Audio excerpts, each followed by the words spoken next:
Baik, selamat pagi, siang, dan sore teman-teman semua. Pada kesempatan kali ini kita udah masuk ke materi yang ketiga, yaitu untuk materi KP. Nah, pertama-tama kita akan belajar uji normalitas data. Nah, tujuan dari uji normalitas data ini tuh adalah kita tuh ingin lihat dari data yang kita olah itu berdistribusi normal atau tidak. Arti dari data yang berdistribusi normal itu adalah data yang sebaran nilai datanya itu memiliki nilai yang memusat di nilai rata-ratanya. Nah, misalnya nih kayak kalian mau olah data tentang tinggi anak TSM. Itu rata-ratanya itu misalnya 170. Itu kan berarti dari data kalian itu ada yang ada yang anak yang tingginya itu 160, 165, 170. Itu kan masih dalam rentang normal. Nah, kalau misalnya nih dari data yang kalian olah tiba-tiba kalian ketemu data yang sangat menyimpang kayak misalnya tinggi anaknya itu 250. Nah, ini kan sangat jauh menyimpang dari nilai rata-ratanya kan. Nah, ini tuh yang bisa kita sebut sebagai data outlier gitu. Nah, di sini kita tuh ingin melihat datanya itu berdistribusi normal atau tidak. Nah, di sini kita tuh dapat menggunakan dengan beberapa cara, yaitu yang pertama dengan menganalisa plotting data, yang kedua itu menganalisa tingkat kemencengan dan keruncingan data. Itu yang pernah kita pelajari juga sebelumnya. Terus yang ketiga itu adalah menganalisa dengan menggunakan uji Kolmogorov-Smirnov. Nah, yang paling sering kita gunakan itu adalah yang ketiga ini. Nah, ini berikut merupakan langkah-langkahnya. Jadi yang pertama kalian bisa buka dulu untuk SPSS-nya. Lalu kalian klik file, klik open, klik data. Nah, di sini kalian bisa buka folder yang data statistika genap 2425 yang udah kalian download waktu pertemuan pertama. Setelah itu kalian cari yang descriptive.saf. Setelah itu kalian klik open. Nah, jadi seperti ini. Nah, untuk langkah yang pertama, kalian itu bisa klik analyze, klik descriptive statistik, lalu kalian klik yang explore. Nah, di sini kalian ini tuh kayak klik variabel yang gaji karyawan,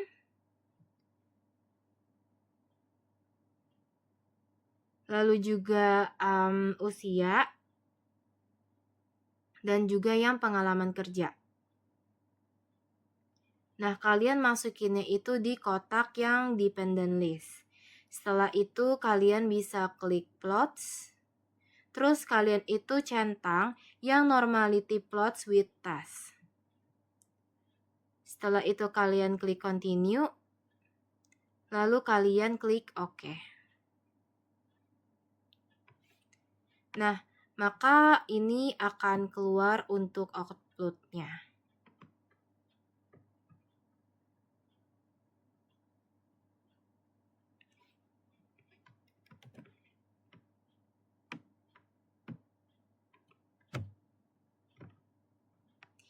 Nah, di sini kalian juga bisa sambil cek juga untuk PPT-nya.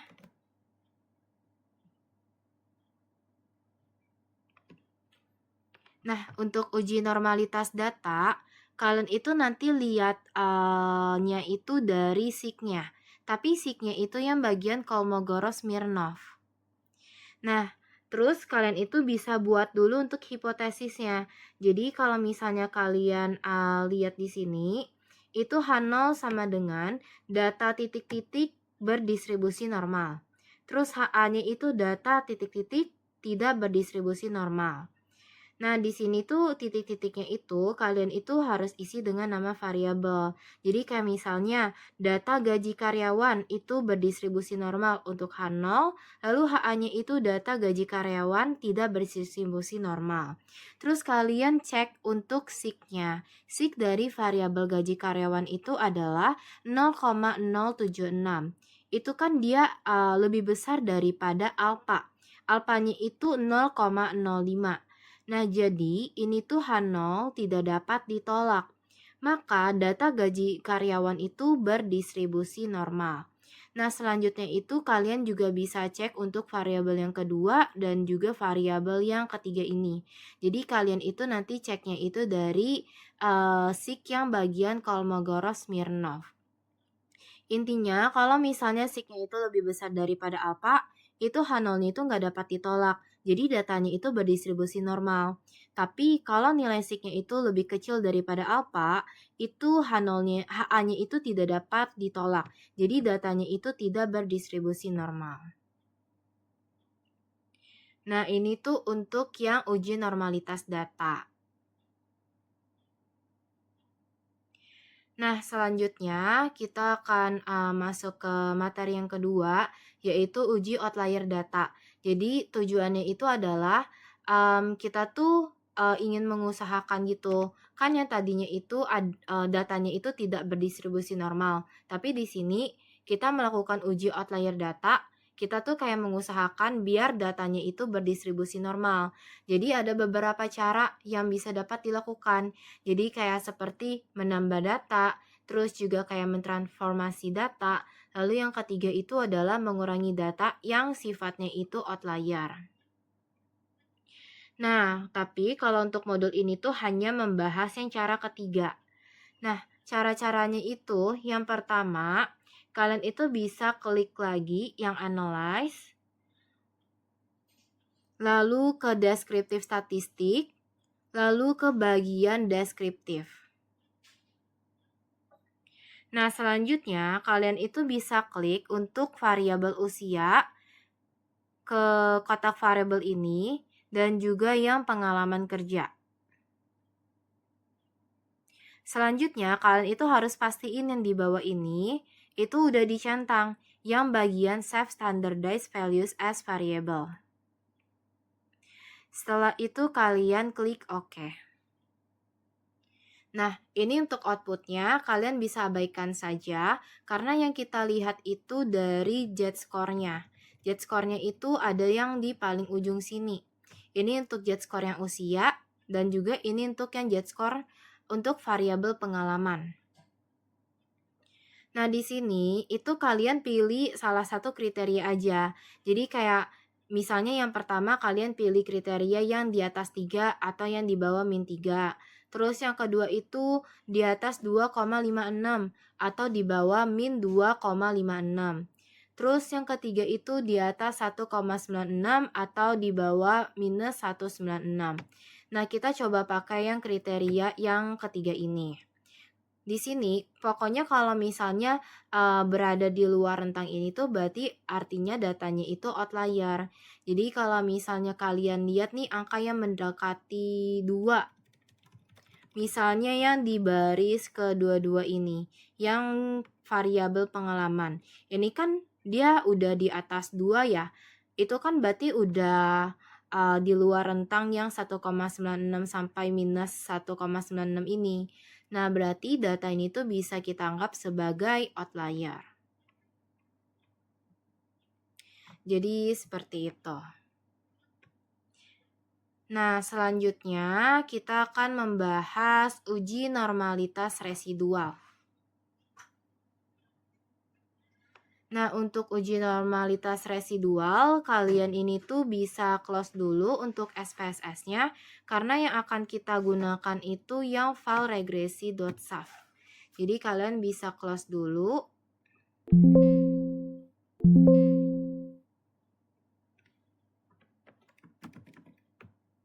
Kalian bisa buka lagi untuk SPSS-nya.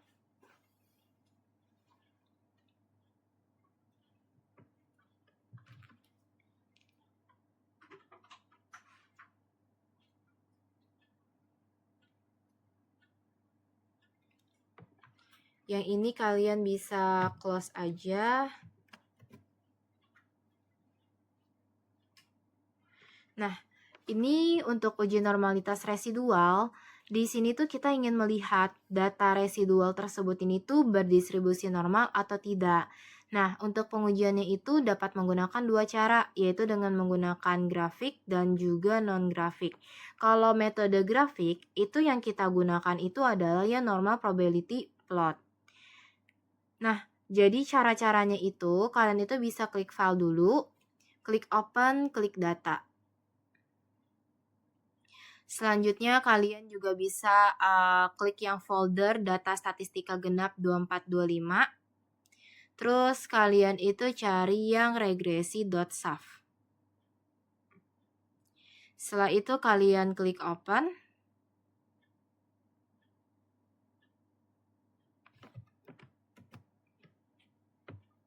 Nah, jadi seperti ini. Selanjutnya kalian bisa klik analyze.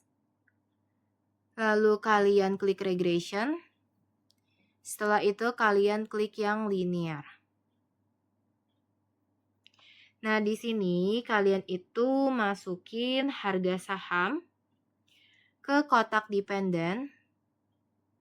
Lalu untuk yang kotak independennya itu kalian bisa masukin yang dividend payout ratio, return on equity, dan juga debt to equity ratio. Nah, sebenarnya ini kalau misalnya kalian bingung mau masukin variabel yang mana, itu sebenarnya tergantung dari soalnya. Jadi, kalian itu harus bisa bedain mana yang dependen dan juga mana yang independen, seperti itu. Selanjutnya itu kalian bisa klik plots.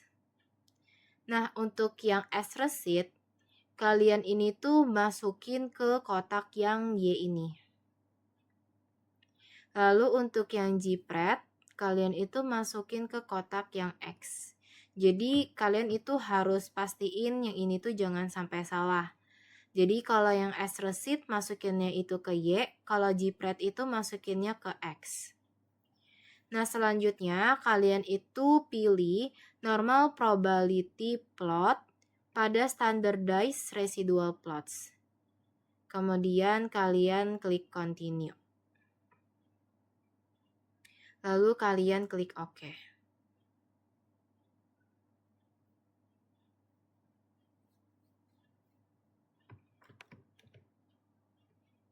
Nah, nanti bakal muncul outputnya seperti ini. Nah, di sini tuh dia ada kriterianya. Jadi, kalau titik-titiknya ini tuh kayak menyebar di sekitar garis diagonal, ini yang garis diagonal nih ini. Terus juga titik-titiknya itu mengikuti arah garis diagonal. Artinya itu data residualnya itu berdistribusi normal. Sehingga baik digunakan dalam model regresi. Tapi kalau misalnya titik-titiknya itu dia nggak mendekati garis diagonal, ya berarti datanya itu nggak baik digunakan gitu. Terus kalian bisa minimize lagi. Itu untuk yang metode grafik. Tapi kalau untuk yang metode non-grafik, kalian itu gunakannya itu adalah yang uji Kolmogorov-Smirnov. Caranya itu, kalian kan kalau untuk yang pertama dia buka varregresi.saf, tapi kan kalian udah buka, jadi itu bisa di skip aja. Jadi kalian bisa langsung aja ke analyze, ke regression, lalu kalian klik yang linear. Jangan lupa kalian reset dulu. Terus kalian masukkan kembali untuk yang harga saham ke kotak dependen.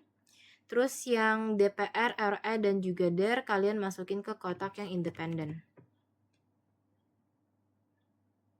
Setelah itu kalian klik yang save. Kemudian kalian itu pilih unstandardized pada yang residual.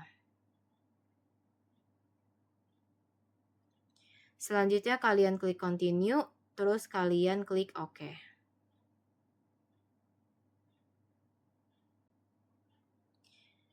Nah, ini outputnya kalian bisa minimize aja karena yang kita lihat itu yang di sebelah sini. Ada muncul nilai residual yang res 1 ini. Selanjutnya, kalian bisa klik analyze lagi. Kalian klik yang non-parametric test, terus klik yang legacy dialogs. Terus kalian klik lagi yang one sample KS. Nah, yang unstandardized ini kalian masukin ke kotak yang test variable list. Selanjutnya itu kalian klik OK. Maka akan muncul outputnya seperti ini. Nah, yang kalian lihat itu yang paling bawah ini, yang asymptotic two-tailed ini. Jadi, kalau misalnya nilainya itu lebih besar daripada alfa, dia ini tuh data residualnya itu berdistribusi normal. Tapi kalau kurang dari alfa, berarti data residualnya itu tidak berdistribusi normal. Kalau misalnya kita lihat dari datanya, itu two-tailednya itu 0,200. Jadi ini tuh lebih besar ya teman-teman dari alfanya, yaitu yang 0,05. Jadi kesimpulannya itu data residualnya berdistribusi normal.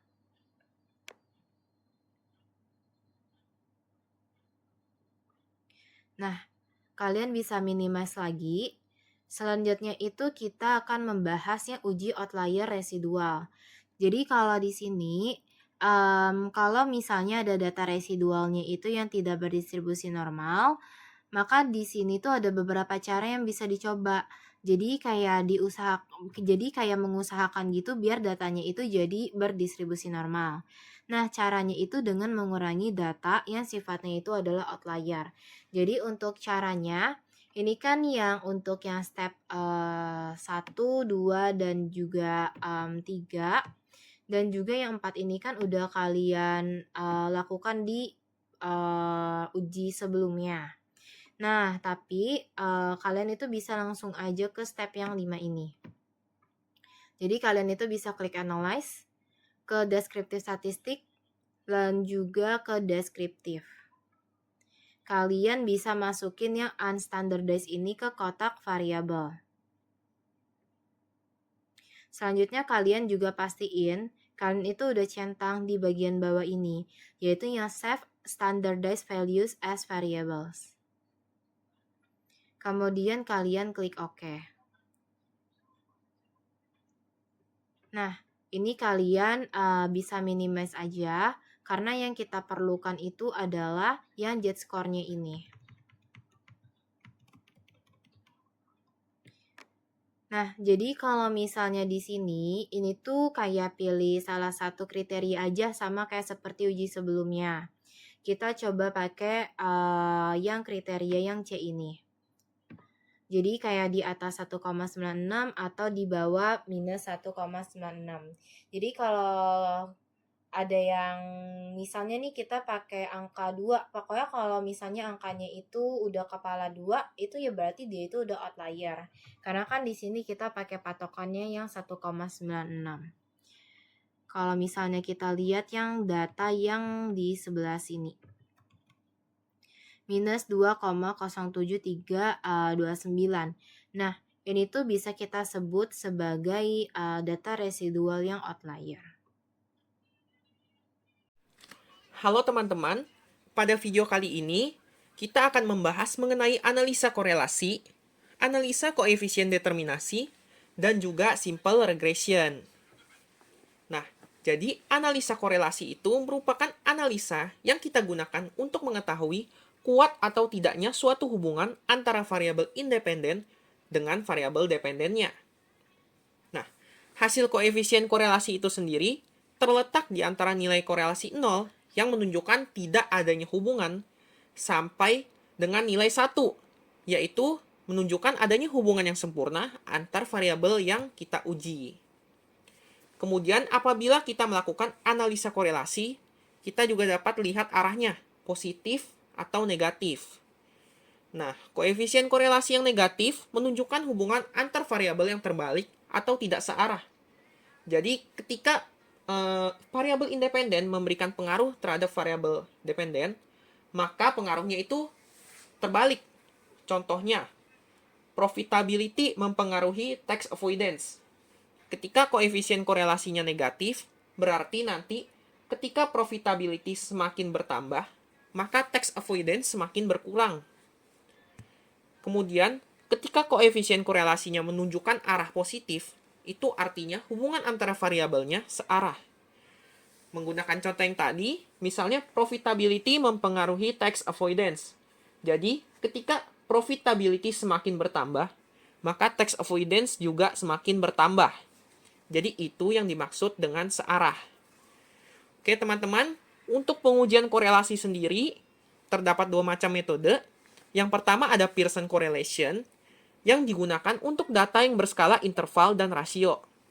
Kemudian ada metode kedua, yaitu Rank-Spearman correlation. Ini digunakan untuk data yang berskala nominal dan juga ordinal. Nah, di sini ada tabel koefisien korelasi. Teman-teman dapat lihat di modul halaman 77. Jadi di sini adalah kesimpulannya, di mana koefisien korelasi 0, artinya tidak terdapat hubungan. Koefisien korelasi 0,01 sampai 0,199, artinya hubungan sangat rendah. Koefisien korelasi 0,20 sampai 0,399, artinya hubungannya rendah. Koefisien korelasi 0,40 sampai 0,599, artinya tingkat hubungannya sedang. Koefisien korelasi 0,60 sampai 0,799, artinya hubungannya kuat. Koefisien korelasi 0,80 sampai 0,999, artinya hubungannya sangat kuat. Dan koefisien korelasi yang bernilai 1, artinya memiliki tingkat hubungan yang sempurna. Oke, kemudian kita akan membahas analisa koefisien determinasi atau adjusted R-square, di mana analisa adjusted R-square ini digunakan untuk mengetahui besarnya variasi dari variabel dependen yang dapat dijelaskan oleh variasi variabel independen kita. Sedangkan untuk sisanya yang tidak dapat dijelaskan, merupakan bagian variasi dari variabel lain yang tidak termasuk di dalam model.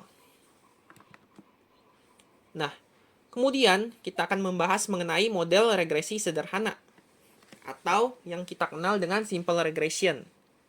Di mana simple regression ini merupakan pengujian regresi yang sederhana yang terdiri dari satu variabel independen terhadap satu variabel dependen. Nah, pengaruh dari variabel independen terhadap variabel dependennya dapat kita jabarkan ke dalam fungsi linear dalam bentuk persamaan berikut.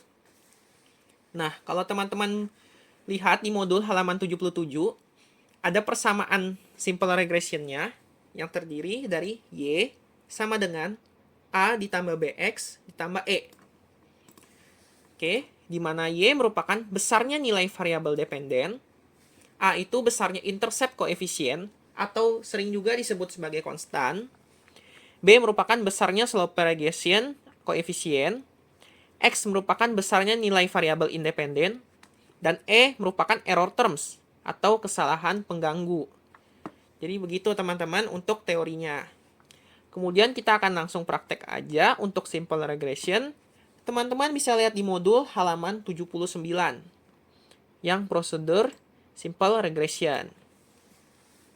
Oke, teman-teman bisa buka dulu SPSS-nya.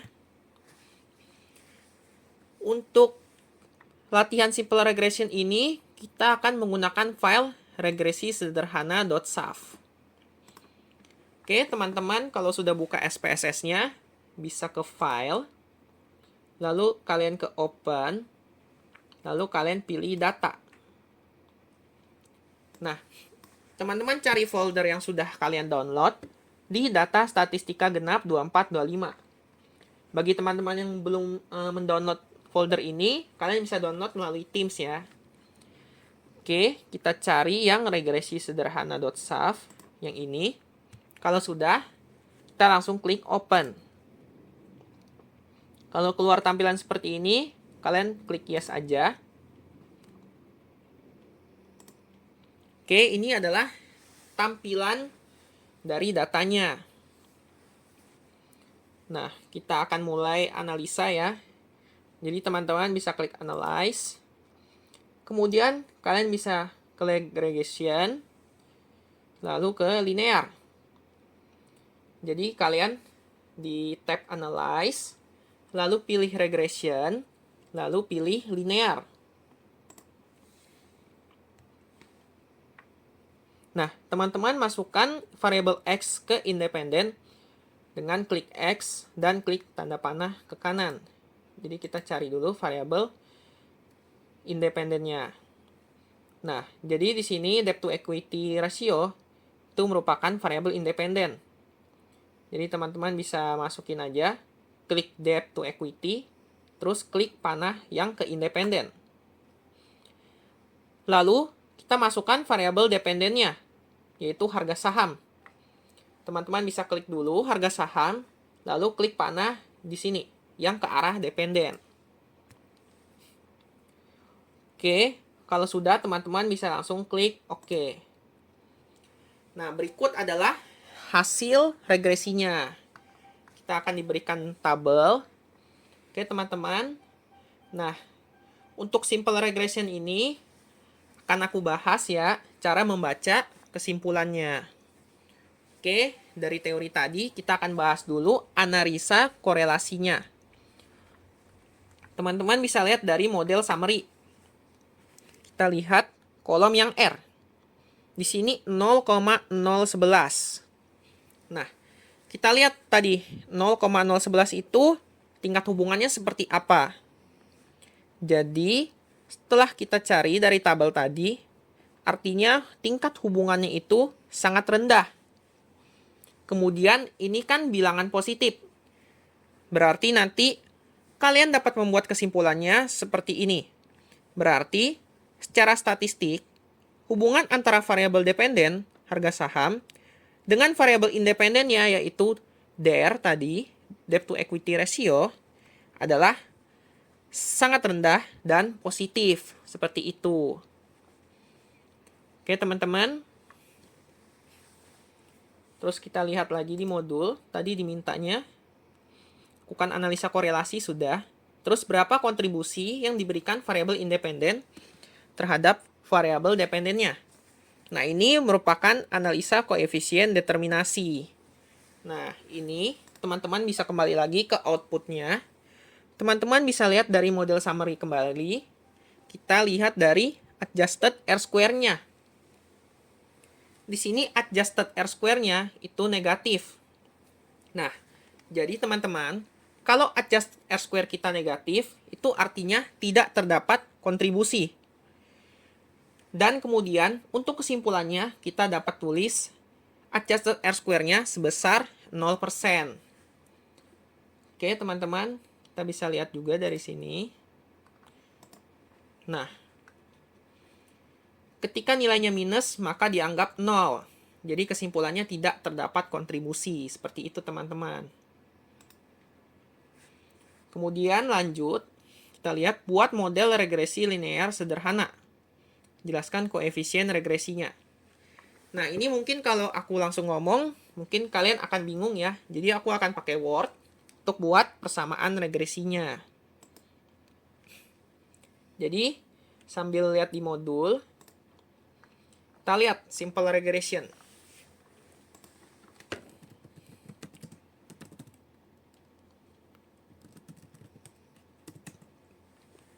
Persamanya adalah Y sama dengan, kita lihat koefisiennya, kita buka output kita kembali, kita lihat di koefisien. Kita lihat di bagian under standardized koefisien yang B. Kita lihat yang konstan. Angkanya adalah 466,976. Kita bisa masukkan 466,976 itu ditambah dengan yang ini, yang independennya, yaitu debt to equity ratio, di mana angkanya itu 4,966x. Jangan lupa teman-teman ditambah E. Nah, jadi ini adalah persamaan regresinya. Oke, kemudian tadi diminta juga untuk kesimpulannya, ya kan teman-teman. Yang ini, jelaskan koefisien regresinya. Jadi, kita akan buat kesimpulan artinya seperti ini. Untuk yang konstan atau kita tulis B0, itu berarti kesimpulannya adalah jika variabel independen DER bernilai 0, maka variabel dependen harga saham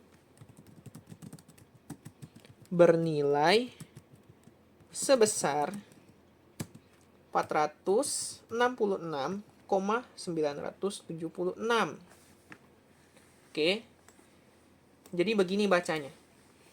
Variabel dependen der yang ini, kalau 0, maka variabel dependen harga saham kan bernilai sebesar 466,976.